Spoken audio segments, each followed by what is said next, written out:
One, I'm putting together a video here to give you some lecture material over the brain. Obviously, a very, very big part of this chapter, and definitely something that needs to be covered. So, what I want to do is break it down into different sections, and as you see here by title, we'll be starting off covering material dealing with what is called the hindbrain and the midbrain. Excuse me. Now, for the most part, there really are three different parts of the brain that we're going to cover in this class. The hindbrain is also known as the brainstem. It is the oldest and most primitive part of the brain. The midbrain is something of a connection between the lower regions and the higher up regions. And then in a different video, I'll turn around and talk about the forebrain because that consists of quite a few different parts and pieces and so on and so forth. Pardon me. The hindbrain, let's start with that.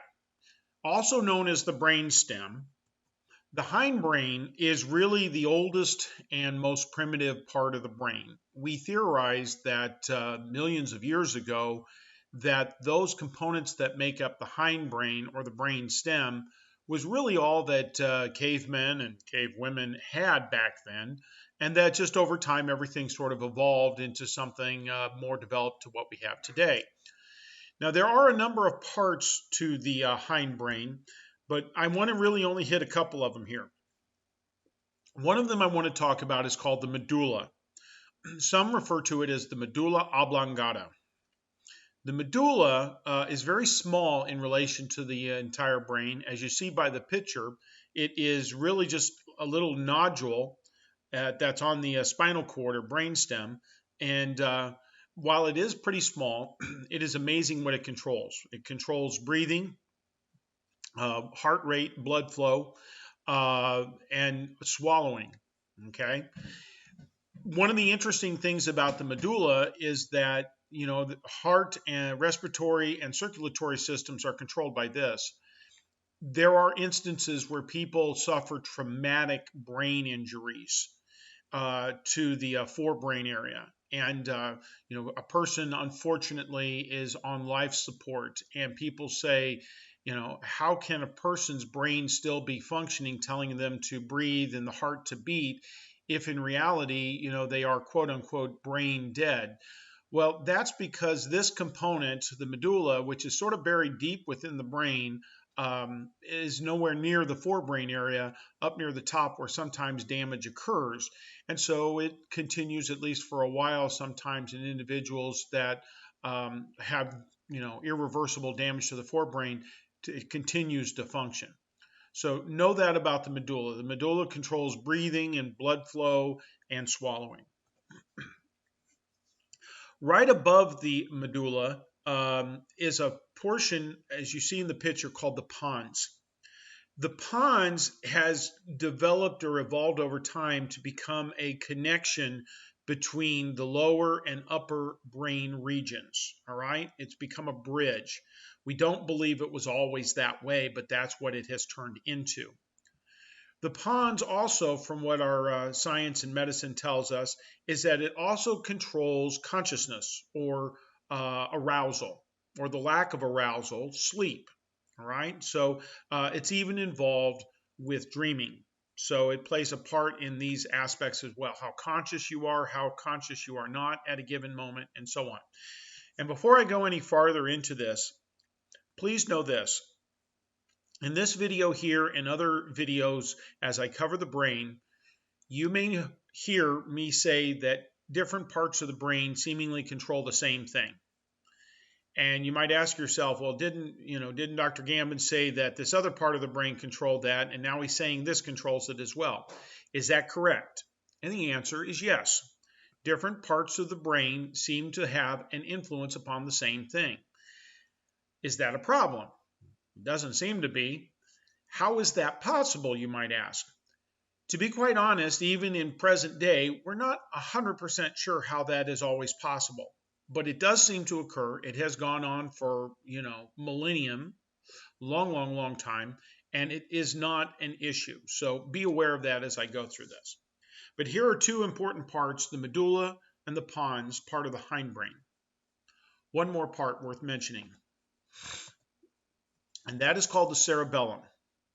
The cerebellum, all right, is basically located near the back of the brain.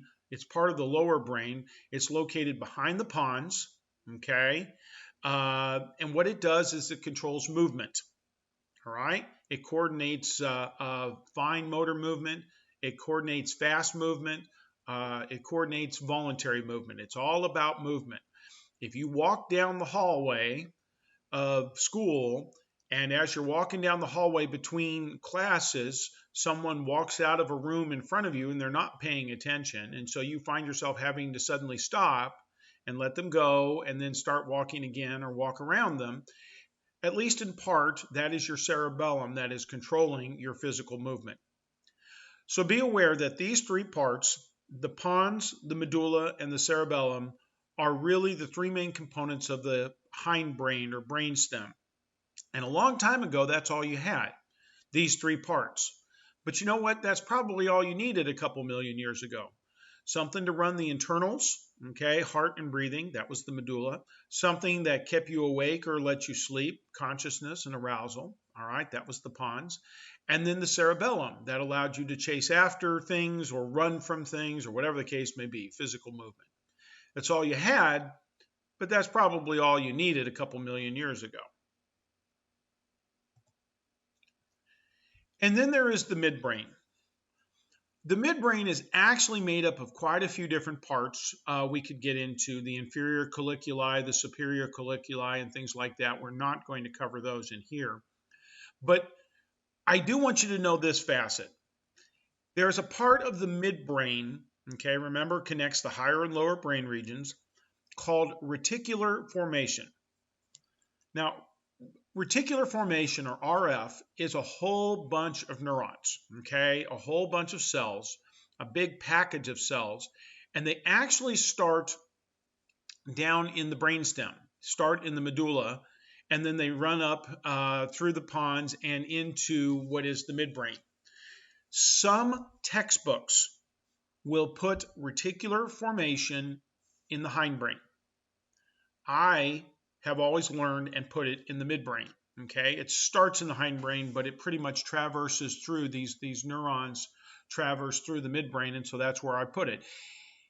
If in the future you take a class on the midbrain or a class that talks about the brain and you hear them say that reticular formation is found primarily in the hindbrain, it's just a difference in authors and how things are done. Reticular formation is well known for your ability to focus, okay? It is responsible for what we call selective attention. That is what it does, right? It helps us to focus. It helps us to pay attention. And so really that is the only thing I'm going to hold you to as far as what the midbrain does. So that's pretty much a very simple overview of the hindbrain, also known as the brainstem.